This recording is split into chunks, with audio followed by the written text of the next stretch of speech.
भक्तों, हिंदू धर्म में मंगलवार का दिन हनुमान जी की उपासना का सबसे पवित्र दिन माना जाता है। लेकिन क्या आप जानते हैं कि ज्येष्ठ मास में आने वाले मंगलवार को बड़ा मंगलवार या बुढ़वा मंगल क्यों कहा जाता है? और खास बात यह है कि साल 2026 में बड़ा मंगल और भी अधिक विशेष हो गया है, क्योंकि इस बार अधिक मास के कारण हमें सामान्य 4-5 मंगल की जगह पूरे 8 बड़े मंगलवार प्राप्त हो रहे हैं। यह एक बहुत दुर्लभ संयोग है जो लगभग 19 वर्षों बाद बन रहा है। 2026 के 8 बड़े मंगलवार इस प्रकार है।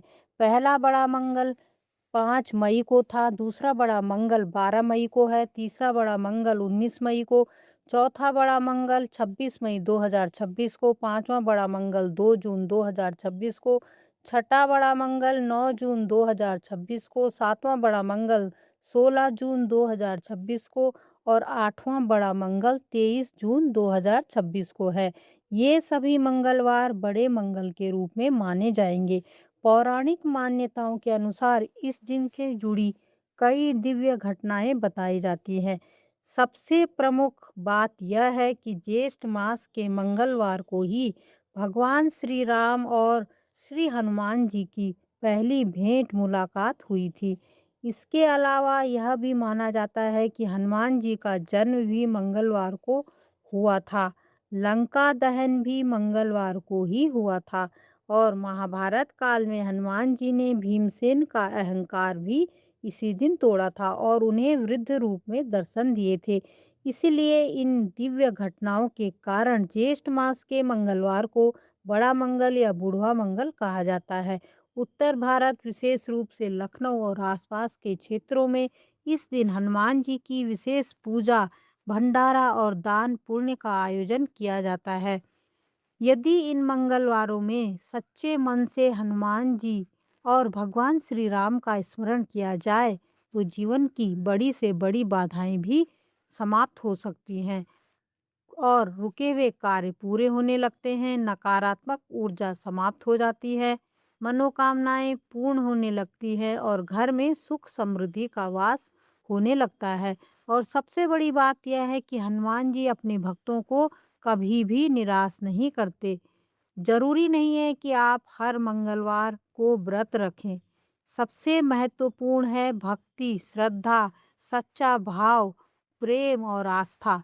यदि आप सरल उपाय करना चाहें तो सुबह जल्दी उठ करके स्नान करें, इसके बाद सूर्य भगवान को जल अर्पित करें, घर के मंदिर में दीपक जलाएं, आप घी या तेल जो भी उपलब्ध हो उसका दीपक जलाएं, हनुमान जी को लाल पुष्प अर्पित करें, बूंदी या बेसन के लड्डू का भोग लगाएं।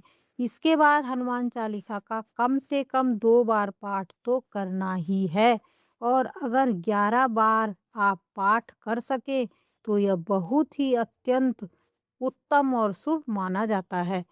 और आप जो है हनुमान जी के मंत्र का जाप भी कर सकते हैं।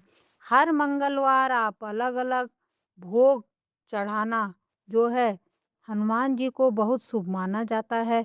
अगर आप चढ़ा सकें तो चढ़ा सकते हैं बूंदी के लड्डू, बेसन के लड्डू, गुड़ और चना, केले, मीठा पान, फल और इसके अतिरिक्त हनुमान जी को सिंदूर और चमेली का तेल चढ़ाना भी अत्यंत शुभ और हनुमान जी को अत्यंत प्रिय है। इन दिनों कुछ बातों का विशेष रूप से ध्यान रखना चाहिए। मांस, मदिरा और तामसिक भोजन से बचें। प्याज और लहसुन का सेवन न करें। झूठ, क्रोध और विवाद से दूर रहें। ब्रह्मचर्य का पालन करें और किसी का दिल बिल्कुल भी न दुखाएं, क्योंकि भक्ति तभी फल देती है जब मन शुद्ध और भाव पवित्र हो। इस दिन दान करना भी अत्यंत पुण्यदायक माना जाता है और आप कर सकते हैं। ठंडा पानी या शरबत का दान, गुड़ और चने का दान, फल या मिठाई का दान और ज़रूरतमंद जो लोग हैं, निसहाय, गरीब, उनको अन्न दान, वस्त्र दान करें। जितनी आपकी श्रद्धा भक्ति हो। ध्यान रखें, दान हमेशा गुप्त रूप से करना चाहिए। दिखावे के लिए किया गया दान कभी भी पूर्ण फल नहीं देता। यदि जीवन में बहुत अधिक बाधाएं हैं, कुछ विशेष उपाय आपको मैं बता रही हूँ कि यदि जीवन में बहुत अधिक बाधाएं हैं तो मंगलवार को सुंदरकांड का पाठ करना अत्यंत शुभ माना जाता है, और यदि संभव हो तो हनुमान मंदिर में जाकर लाल चोला चढ़ाएं और घी का दीपक जलाएं। ऐसा करने से हनुमान जी अत्यंत शीघ्र ही प्रसन्न होते हैं। 2026 में आए ये 8 बड़े मंगलवार बहुत ही दुर्लभ और शुभ अवसर है। यदि आप इन दिनों में सच्चे मन से राम नाम और हनुमान जी का स्मरण करेंगे, तो निश्चित रूप से आपके जीवन में सकारात्मक परिवर्तन देखने को मिलेगा। याद रखिए, सच्ची भक्ति में ही सबसे बड़ी शक्ति होती है। वीडियो पसंद आए तो वीडियो को लाइक करें, शेयर करें, बेल आइकन को प्रेस करें और चैनल को सब्सक्राइब अवश्य करें, और कमेंट में जय श्री राम, जय बजरंगबली अवश्य लिखें।